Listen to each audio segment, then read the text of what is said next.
Halo semua, selamat datang ke video pembelajaran mata perkuliahan media interaktif dan new media. Kita lanjutkan pembahasan selanjutnya yaitu streaming. Perhatikan studi kasus terkait pemanfaatan platform streaming oleh musisi indie untuk menjangkau pasar global.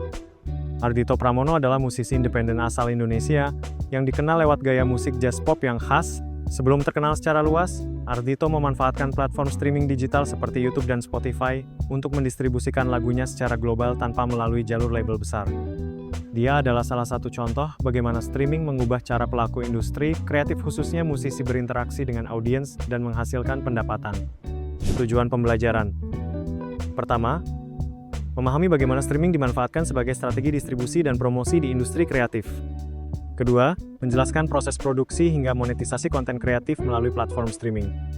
Terakhir, menyadari peran penting digitalisasi dalam perkembangan karier kreator independen.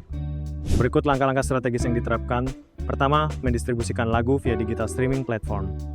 Lagu-lagu Ardhito diunggah melalui Spotify, Apple Music, Deezer, Joox, Dileren, menggunakan agregator musik digital seperti TuneCore atau DistroKid.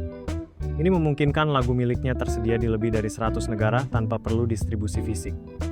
Kedua, YouTube sebagai sarana promosi, eksperimen.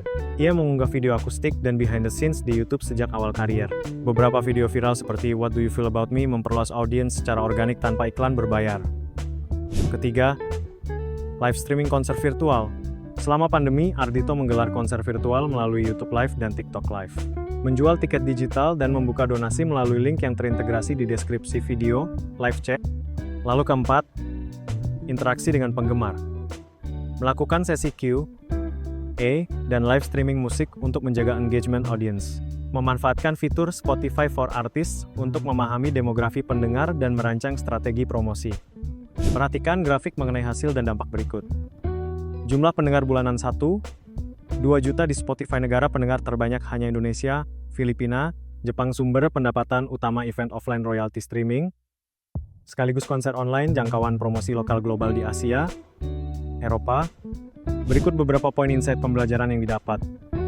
Pertama, streaming adalah peluang besar bagi kreator independen untuk menjangkau audiens tanpa perantara. Kedua, platform seperti Spotify, YouTube, dan TikTok Live tidak hanya sarana hiburan, tapi alat distribusi, promosi, dan monetisasi. Ketiga, kreator perlu menggabungkan konten berkualitas, strategi promosi digital, dan pemanfaatan fitur interaktif, live, chat, playlist, agar sukses di era streaming.